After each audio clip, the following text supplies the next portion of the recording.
Kagulat World. Buong Osaka at buong Asia ang nag-uusap, hindi lang dahil big names ang pumunta sa Japan Women's Open, kundi dahil nasa player list ang Alexandra Alex Ayala at ang dating world number 1 na si Naomi Osaka.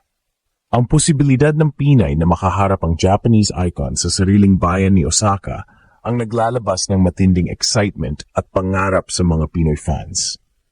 Hindi lang chika ang pagdating ni Alex, nag-viral ang kanyang Dotonbori photo at malinaw ang intensyon. Dumating siya para makipagsabayan. Ang Osaka stop ay critical sa kanyang Asian swing at maraming mata ang nakatutok kung paano niya i-translate ang momentum sa big matches. Totoo ang hype. Si Alex ay may tunay na dahilan para makredito bilang banta. Kamakailan, nakuha niya ang WTA 125 title sa Guadalajara, isang malaking milestone bilang unang Filipina na nakawina ng ganoong tropeo. At kakaangat din ang kanyang WTA ranking na nagbigay sa kanya ng mas maraming pagkakataon sa major draws. Yan ang dahilan kung bakit hindi na ito simpleng underdog story lang. May end siya na sa laro at resulta. Sa kabilang panig, si Naomi Osaka ay hindi basta opponent, isang 4-time Grand Slam champion at dating world number 1 na bumabalik sa malakas na anyo may malalaking resulta kamakailan sa major events. Ang kombinasyon ng Osaka experience at home crowd advantage ang magbibigay sa kanya ng matinding edge. Ngunit siyempre, pressure rin ang dala ng pag-uwi sa Japan at expectations bilang local idol. Kaya ano ang posible? Kung mag-gross ang draw ni na Alex at Naomi, magiging career-defining moment iyon para sa Filipina. Isang pagkakataon na ipakita na ang bagong Pinay wave sa tennis ay hindi lamang hype, pwedeng maging upset na tutunog sa buong mundo. Pero importante ring tandaan, hindi pa konfirmado ang head-to-head na iyon hanggang lumabas ang official draw. Ang reality ng tour, draws, form, matchups at araw-araw na kondisyon ang magdidikta ng resulta. Sa huli, ang pinakamahalaga ay ang simbolo.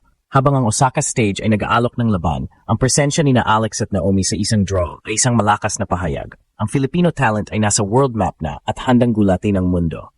Tanong ng lahat, kung bigyan ng pagkakataon, ibubuwag ba ni Alex ang alamat? Buong Japan at pati buong tennis world ay napapatingin ngayon sa Osaka dahil sa isang tanong, kaya bang pabagsakin ni Alexandra Alex Ayala si Naomi Osaka sa sariling teritoryo nito? Ang Japan Women's Open WTA 250 Osaka ay biglang naging sentro ng atensyon matapos kumpirmahin parehong kasama sa tournament entry list ang dalawang Asian stars, ang Filipina sensation Alex Ayala at ang Japanese icon Naomi Osaka, dating world number 1 at 4-time Grand Slam champion. Para kay Ayala, ito ang pinakamalaking pagkakataon sa kanyang karera. Matapos makuha ang career high ranking na world number 54, si Alex ay patuloy na umaakyat sa WTA ladder bilang isa sa pinakamabilis na umangat na young players ng 2025. Galing siya sa matinding Asian swing mula sa Jingshan Tennis Open at Suzhou WTA 125 sa China hanggang sa Wuhan Open qualifiers kung saan siya natalo kay Moyuka Uchijima. Pero sa halip na mawala ng gana, ginamit niya iyon bilang motivation.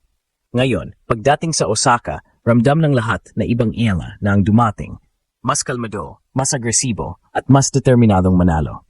Sa kabilang panig, si Naomi Osaka ay nasa yugto ng kanyang comeback journey matapos ang maternity break. Muling nakikita ang glimpses ng dating dominance, explosiveness sa baseline, solid serve, at calm composure sa pressure points.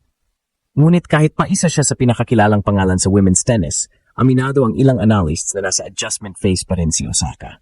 Ang consistent momentum ni Ayala sa Asian circuit plus ang kanyang youth advantage ay nagiging malaking factor kung sakaling magtagpo sila sa draw. Maraming fans ang nagsasabing ito ay magiging battle of pride and generations.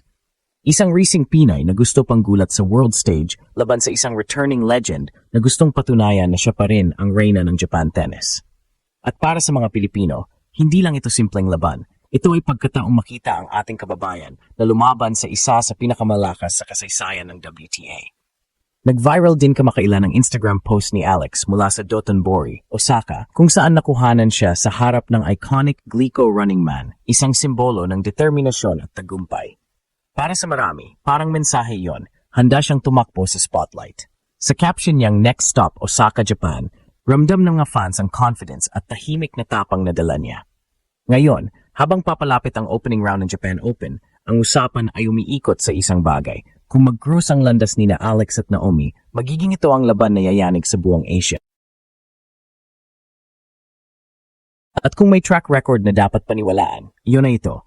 Tuwing binibigyan si Alexandra Ayala ng malaking pagkakataon, lagi niyang ginugulat ang mundo.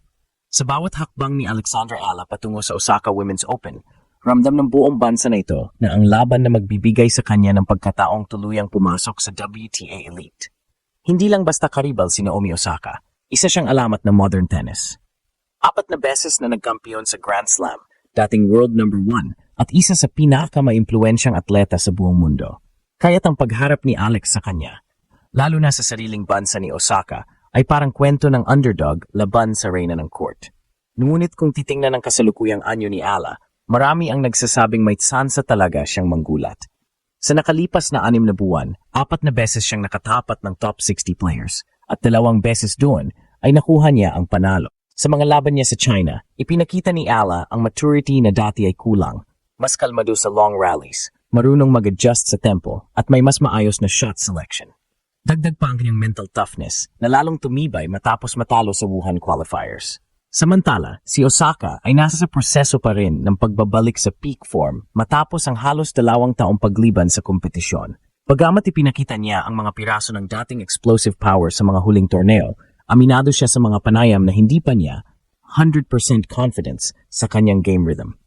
Isa itong oportunidad para kay Alex dahil kung may butas sa laro ni Osaka, tiyak na hahanapin yon ng Pinay Phenom. Maging ang ilang Japanese sports outlets ay nagsimulang pansinin si Ala. Tinawag pa siyang The Silent Storm from the Philippines. Sa social media, kumalat ang videos ng kanyang training sessions sa Osaka Tennis Center. Mahinahon pero matalim, puno ng focus at intensity. May mga local fans na nagsimulang mag-cheer sa kanya dahil sa kanyang humility at fighting spirit. Bagay na madalas ikumpara kay Osaka noong nagsisimula pa lang ito. Pero higit pa sa laban sa court, may mas malalim na simbolismo ang posibleng sagupaan nito. Para kay Alex, ito ay laban ng kinabukasan laban sa kasaysayan.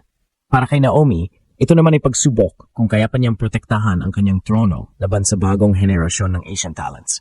At para sa mga Pilipino, ito ay sandaling hindi dapat palampasin. Sa bawat forehand, sa bawat sigaw ng come on ni Alex, dala niya ang bandila ng Pilipinas.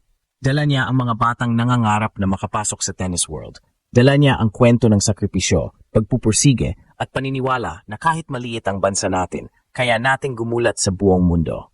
Kaya ngayong papasok ang unang round sa Osaka Women's Open, walang duda.